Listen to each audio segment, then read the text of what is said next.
Good afternoon, everybody. It's March 20th, 2024. You won't believe what time it is. This is not deliberate. It's 3:33. It's 3:33 p.m. Well, I asked AI a question. What can a citizen do when police fabricate evidence, falsify incident reports, and fail to correct statements of fact? But before I get into the answer, please hit the thumbs up. This is Lorraine Alternative Homesteading, exposing one criminal at a time here in remote rural Kentucky. So when a citizen believes that police have fabricated evidence, falsified incident reports, or failed to correct statements of fact, it is a serious matter that requires careful consideration and action. Here are the steps that a citizen should take. Document everything. Keep detailed records of all interactions with law enforcement officers, including dates, times, names of officers, and all the officers that are involved, the specifics of the alleged misconduct. Document any evidence that supports your claim, such as contradictory statements or inconsistencies in police reports. You can seek legal advice. Consult with an attorney who specializes in civil rights or police misconduct cases. An experienced attorney can assess the situation, advise you on your rights, and help you understand the legal options that are available to you. Of course, if you're a targeted person, you won't be able to get an attorney, because any attorney whose advice you seek will be met with a phone call. Yeah, they would be receiving a threat or a bribe, right? The defamatory statement will be claimed against you to the legal counsel to get them to back off. Or if they do hire you, they'll do a terrible job and take your money. You can file a complaint. If you believe that police misconduct has occurred, consider filing a formal complaint with the relevant law enforcement agency's internal affairs division. Well, that's not a good idea. They're not going to do anything. That's investigating their own selves. The internal affairs division or civil rights oversight board. Provide any evidence or documentation to support your complaint and request an investigation into the matter. Contact civil rights organizations. This is what I would recommend. Contact civil rights organizations. Reach out to civil rights organizations or advocacy groups that specialize in police accountability and misconduct, like the ones here on YouTube. There are a lot of citizen journalists, police accountability YouTubers that would love this information. They'll do a whole segment on it and call them out in a very public way, especially if you've got a video. These organizations may not provide support, resources, and guidance on how to address the alleged misconduct effectively, though. File a lawsuit. If you have evidence to support your claim of police misconduct, you may have grounds to file a civil lawsuit against the officers involved and/or law enforcement agency. A lawsuit can seek damages for any harm or injury suffered as a result of the misconduct. The unfortunate thing here is there are statutes of limitations. There are very strict, short deadlines. It's designed deliberately to prevent people from filing a claim, because some of the claims need to be filed within 30 days. Most people are just recovering from the abuse or figuring out that they actually have a case after 30 days. I think the minimum for something like this should be a year. That's just my personal opinion. The minimum should be a year. And in some instances, it should be indefinite. Document witnesses. If there are witnesses to the incident or misconduct, gather their contact information and statements. Witnesses can provide additional evidence to support your claim and corroborate your version of events. And witnesses could be family, friends. It could be the neighbor that's just watching. It could be somebody in the parking lot. File a Freedom of Information FOIA request. Oh yeah, I've got a lot to say on this matter. If you believe that law enforcement agencies are withholding information or evidence relating to an incident, consider filing a FOIA request to obtain documents, recordings, or other materials that may be relevant to your case. And for those of you who are new to my channel, I had a MuckRock FOIA account for at least 4 or 5 years. I filed 41 requests and paid a significant amount of money per request to make these requests and responses public. MuckRock is allegedly a 501c3 nonprofit, which means that they need to be transparent. They have actually returned, unsigned, a certified letter that I sent to them following up on the fact that our county lawyer, after my filing a complaint against him with the Kentucky Attorney General, Daniel Cameron, last year, and the DCI Criminal Investigations Committee, contacted MuckRock, utilizing his position of authority to erase my account, get rid of my account information. Yeah, because I had indisputable evidence of his inability to respond to FOIA requests and his gaslighting and abuse.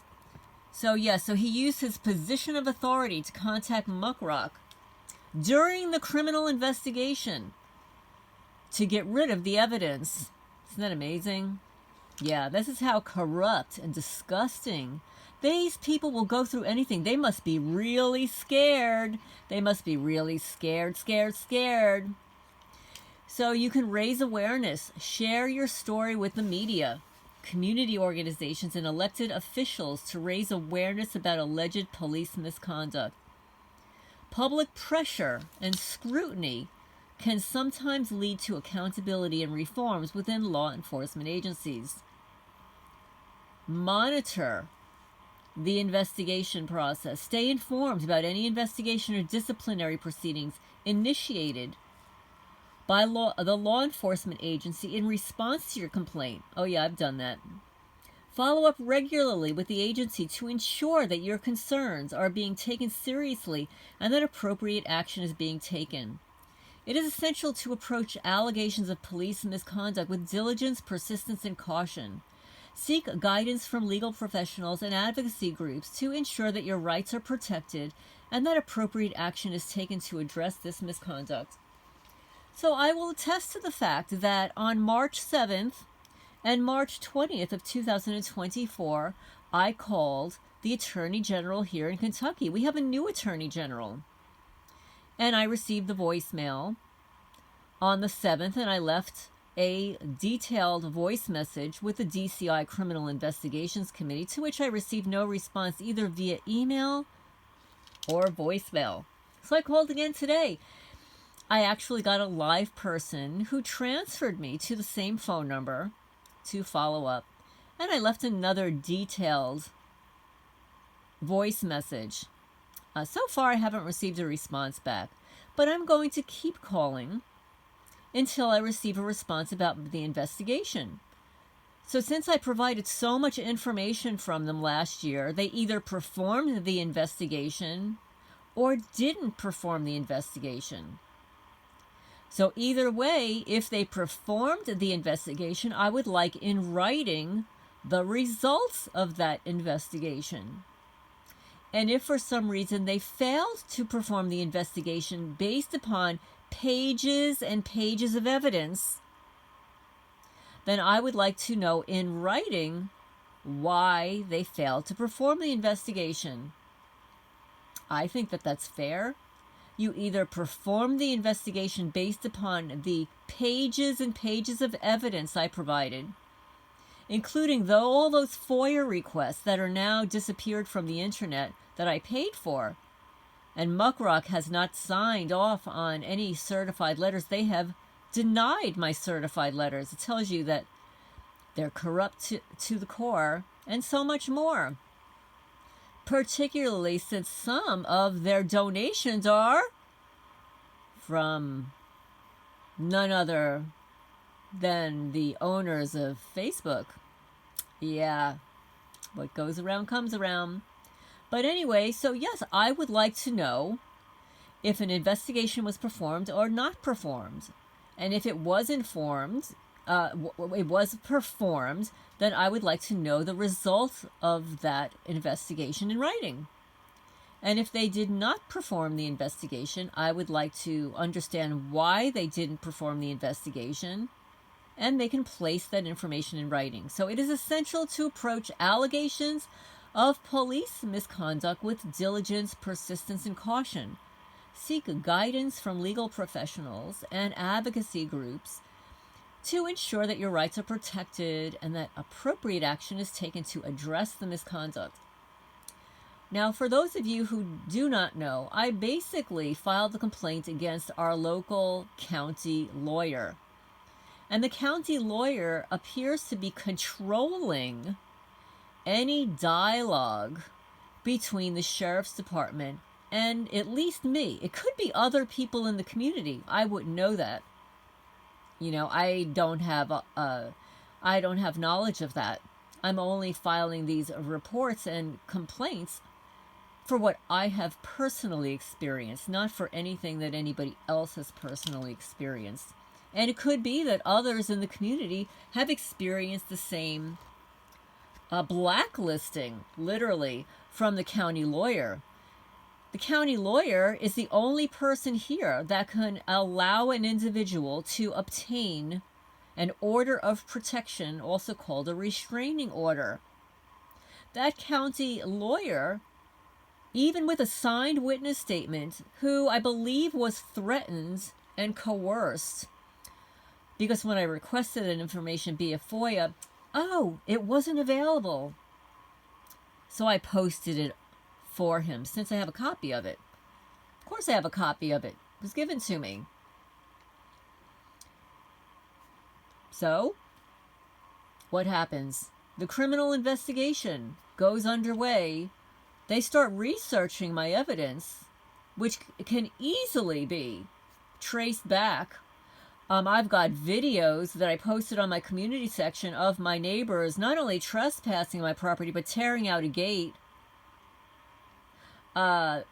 This county lawyer trespassed my property with the criminal neighbors. However, this county lawyer is protecting his paid informants. And he seems to be doing this with other people. Like my other neighbor, who I paid to have the very first original gate removed, because when I moved here, it was erect and operable. And then after a few months, somebody removed it from its operable working position to being on the ground and dented into the soil. I had to hire somebody to remove it. It was a neighbor, a local neighbor that I paid. When I asked for that gate back, he said that he wasn't allowed to give it to me, according to the law. I said, "What do you mean the law?" And he said it was the county lawyer contacted him and said that he can only return it through a civil lawsuit. Excuse me? I have to file a civil lawsuit for my friggin' gate that I paid somebody to remove because it was damaged? That's bullshit. That gate belongs to me. It was on my surveyed property. I purchased it with the purchase of this land. And I have been taking care of that property across the street. And no one has a right to steal my personal property. And that gate was evidence of vandalism. And the county lawyer had the audacity to tell another neighbor that he could not return it to me. This is what a control freak he is. Oh, I've got story after story of other things that he's done to other people in the community. But I'm not going to go into that here. So yes, so I filed a claim with the Attorney General Criminal Division last year, providing an inordinate amount of evidence. And after that, during that investigation, someone, I'm going to allege that it was the lawyer, used his position of authority to contact MuckRock and take down my account of 41 FOIA requests that were public records. So MuckRock is in bed. Yeah, they're in bed with organized crime. So you cannot trust MuckRock. And in fact, on their own website, they specifically state in their policies or procedures or whatever it is, forget what exactly they call it, that you cannot file requests about gang stalking, electronic harassment, because it proves to not be beneficial to their website. That statement in and of itself tells you everything you need to know about MuckRock. And the fact that they refused my certified mail provides more information. The fact that I asked them, where is their 2019, 20, 21, 22, 23 tax forms that are supposed to be on the IRS website? They're not there. They said that they're there, but no, they're not there. I keep looking, they're not there. I asked for them. They haven't given them to me yet. So yes, so they're all in it together. They also use psychological operations, a psychiatric reprisal. It's psychological warfare to influence the opinions, emotions, and behavior of the enemy. And they want to control your mind and steal your soul. The zombies, you know, when they talk about the zombie apocalypse, the zombies are the gang stalkers. They are the criminal informants, the paid informants with your tax dollars. That's right, your tax dollars pay these criminals. Yeah, and these criminals get paid to harass targeted people when the County Creek retaining wall is falling in on itself. There's not enough money for that, but they can pay all of the neighbors to harass me. That's right, I'm calling you out here in Jackson County, Kentucky, your organized crime little weenie network. That's okay, we're going to get another investigation.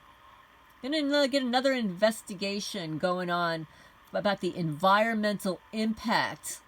About the environmental impact of all that rock that fell into the water.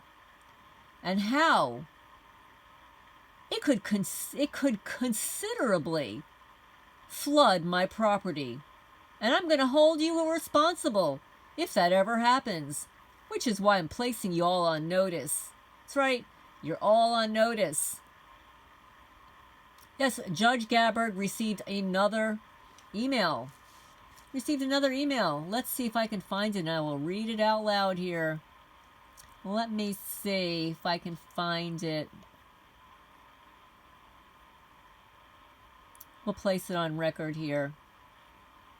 Oh, yes, here it is. So I sent another email on March 18.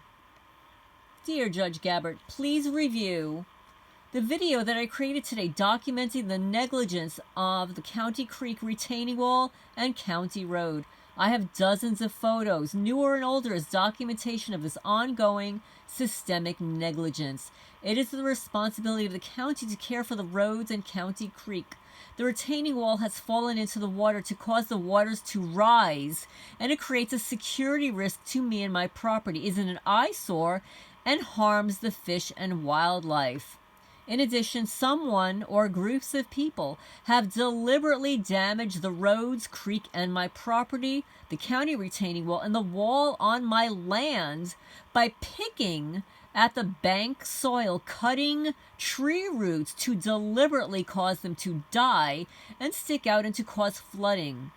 I will be filing a more formal complaint on this issue. The corrugated plastic water pipe under the bridge is deliberately rerouting water onto my property. It did not exist for the 30 years that Travis Sparks lived here, nor were the tons of rock cascading past the bridge 100 feet onto my land. I am holding the county and the city responsible for trespassing and littering my lands. The culvert on the road on my land has caused my barn to flood several times since living here. As a result, the history of a 100-year-plus-year-old barn was destroyed due to the tacit negligence of this city and Jackson County. And I'm holding the city and the county responsible. I'm also providing notice that my property will be listed for sale. If you have any questions or comments, do not hesitate to contact me. And lastly, I did not receive a response to my email dated March 6, 2024 about this issue and the Beaver Dam. I also left a message for the mayor and the magistrate last week, to which I received no response. Best regards, Lorraine Valente. So, anyway, everybody, I hope everybody enjoyed my little soliloquy here and about how you can go about correcting police corruption and negligence. And I will keep you updated if I hear back from the Attorney General's office on my complaint that I filed last year, to which I received no response. So please hit the thumbs up, help the channel grow, because what I've noticed is the last couple of videos of the evidence of the creek have been downvoted to really low percentages. So I need everybody to hit the thumbs up. Thank you. I actually never have to ask anybody on TikTok to do it. They just automatically do for some reason. But anyway, I'm going to sign off for now. This is Lorraine Alternative Homesteading on March 20th, 2024.